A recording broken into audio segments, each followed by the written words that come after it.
Hello అండి, అందరికీ నమస్కారం. ఉత్తరాయణం శశర ఋతువు ఫాల్గుణ మాసం శుక్లపక్షం పంచమి. ఈరోజు అశ్విని నక్షత్రం అయిపోయి ఇక భరణి నక్షత్రంలో అడుగు పెడుతూ వస్తున్నాం. ఇక ప్రస్తుతం మనం భరణి నక్షత్రంలో మంత్రబలంలో అందరూ కూడా ఓం మృత్యుంజయాయ నమః అనే నామాన్ని జపించాలి.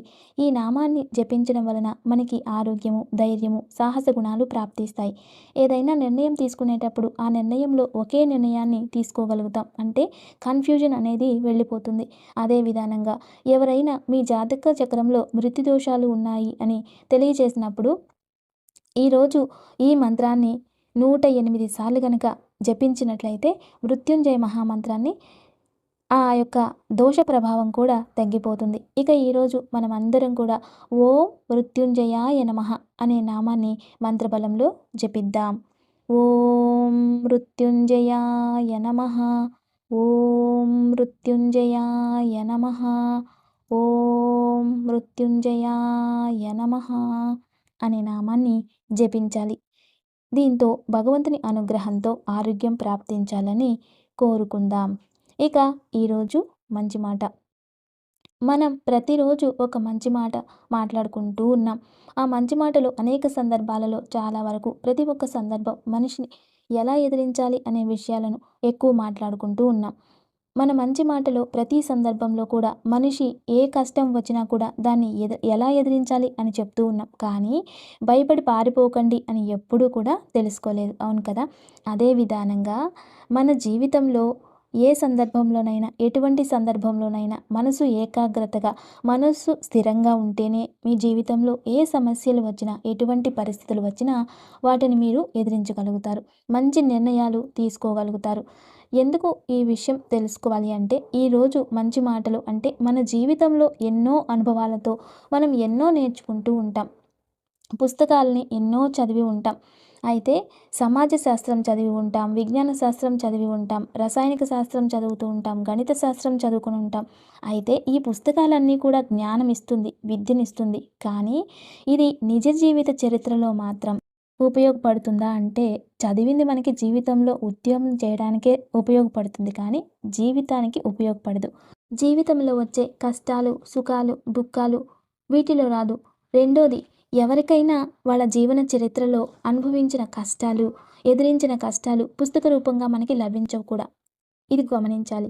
మనం ఎంత చదివినా జీవితాలలో ఏ సమస్య వచ్చినా దాన్ని ఎలా ఎదిరించాలి, ఎలా మనం ఆ కష్టం నుండి బయటపడాలి అనేది కేవలం సనాతన ధర్మంలో ప్రధాన గ్రంథాలైన పురాణాలు మరియు భగవద్గీత ఇటువంటి వాటిల్లోనే మనకి లభిస్తుంది. ఎందుకంటే అసలైన జీవన చరిత్ర అందులో మనకి లభిస్తుంది.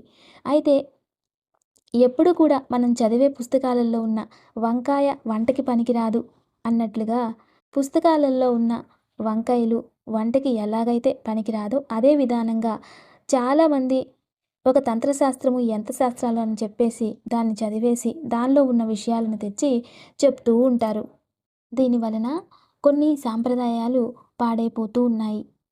అలా తెలిసి తెలియనివి ఏవి కూడా మనకి పరిష్కారానికి పనికిరావు, ఉపయోగం అవ్వవు. ఏదైతే గురుముఖేన పొంది ఉంటారో ఆ జ్ఞానం మాత్రమే మనకి పనికొస్తుంది. భౌతికమైన వస్తువుల వలన మనం ఏదైనా క్రియేట్ చేయొచ్చు. కానీ భౌతికంగా మనం వాటిని స్పృశించి ఆ అనుభూతి చెందిన తర్వాత దాన్ని సిద్ధి పొంది అప్పుడు ఏ ప్రయోగం చేసినా అది ఉపయోగం అవుతుంది. అందుకే గురువు లేని విద్య గుడ్డి విద్య అన్నారు. గురుముఖేన మీకు ఏది విద్య వచ్చినా గురువు అని స్వీకరించిన తర్వాత ఆయన మట్టిచ్చిన నువ్వు దీంట్లో చేసుకున్నా అది నిలబడుతుంది, అది సక్సెస్ అవుతుంది. మీరు పుస్తకాల్లో చదివేసి ఎలా ఆచరించినా ఖచ్చితంగా అది ప్రభావం అయితే అవ్వదు, ఉపయోగం అవ్వదు.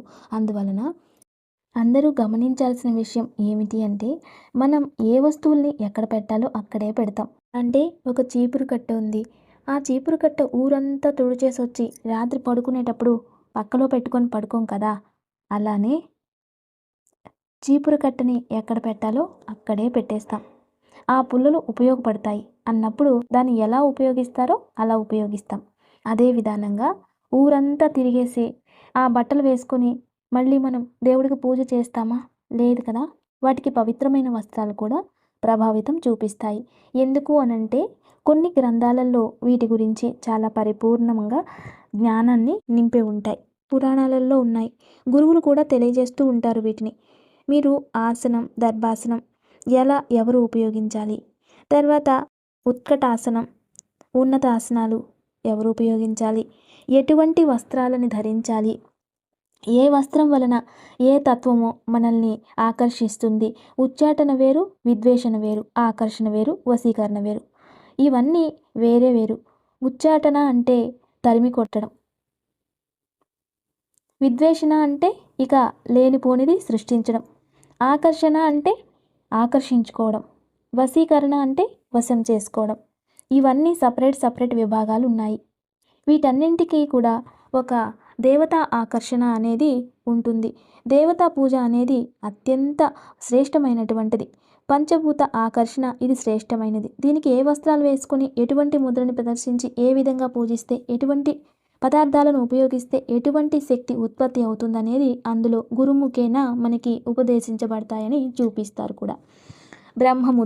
బ్రహ్మముద్రను వేసుకొని బ్రహ్మముద్ర ఏ దేవతలపైన ప్రదర్శించినా దేవతల ముందు ఎవరైనా స్పర్శించేటప్పుడు ఆ ముద్ర వేసుకుని స్పర్శించి వాళ్ళలో ఉన్న శక్తి మనలోకి వచ్చేస్తుందట. ఇటువంటివి ఎన్నో ఉన్నాయి, గురుముఖేన వచ్చేవే. కానీ మనకు అవన్నీ తెలియదు. చాలామంది ఈ కాలంలో ఎలా అయిపోతున్నారంటే వాళ్ళు జ్ఞానులుగా మారడానికో లేదా అజ్ఞానాన్ని జ్ఞానంగా చూపించడానికో తెలియదు. కానీ వాళ్ళ ఉపదేశాలు, వాళ్ళ మాట తీరు, తర్వాత వాళ్ళు చెప్పే విధానాన్ని మనము పాటిస్తే కనుక మంచిదవుతుంది అనే నమ్మకంతో పాటిస్తారు. అది మంచిదే, కానీ ఆ మంచితనం కూడా వ్యర్థమైపోతూ ఉంది అంటే మీ సమయం వ్యర్థమైపోతుంది అని అర్థం. కాబట్టి ఇది అందరూ గమనించాలి. జ్ఞానంగా ఉండడం తప్పులేదు, కానీ గురుముఖేన ఏదైనా తెలుసుకొని దాన్ని స్వీకరించి దాన్ని ఇతరులకు ప్రసాదించినా లేదా దాన్ని మీరు పాటించినా మీకు చాలా శుభం జరుగుతుంది. కాబట్టి తెలుసుకుని ఆచరించడం మంచిది. ఇక తారాబలం. అశ్విని, మఖ, మూల నక్షత్రం వారికి సంపత్తార విశేషమైనటువంటి రోజు ఉపయోగం చేసుకోండి. ఇక భరణి, పుబ్బ, పూర్వాషాఢ నక్షత్రం వారికి జన్మతార. కాస్త ఆరోగ్యంలో వ్యత్యాసాలు వస్తాయి, జాగ్రత్త పడండి. ఇక కృతిక, ఉత్తరాషాఢ నక్షత్రం వారికి పరమమిత్రతార చాలా శుభకరం, ఉపయోగం చేసుకోండి. ఇక రోహిణి, హస్త, శ్రవణ నక్షత్రం వారికి మిత్రతార, మీకు అదృష్టమే, ఈరోజు ఉపయోగం చేసుకోండి. ఇక మృగశిర, చిత్త, ధనిష్ట, నైదన తార, కాస్త జాగ్రత్త వహించండి. ఈరోజు ఏ పనులు చక్కగా జరగవు. ఎవరికైనా మాట ఇచ్చే ముందు, ఎవరికైనా వస్తువులు కానీ డబ్బు కానీ ఇవ్వడానికి ముందు ఆలోచించే నిర్ణయాలు తీసుకోండి. ఇక ఆరుద్ర, స్వాతి, ఇక శతభిష నక్షత్రం వారికి సాధన తార, అత్యంత శుభకరమైన రోజు, చక్కగా ఉపయోగం చేసుకోండి. ఇక పునర్వసు, విశాఖ, పూర్వ భాద్రపద నక్షత్రం వారికి ప్రత్యతార. ఈరోజు కాస్త అన్నీ విరుద్ధంగా ఉంటాయి.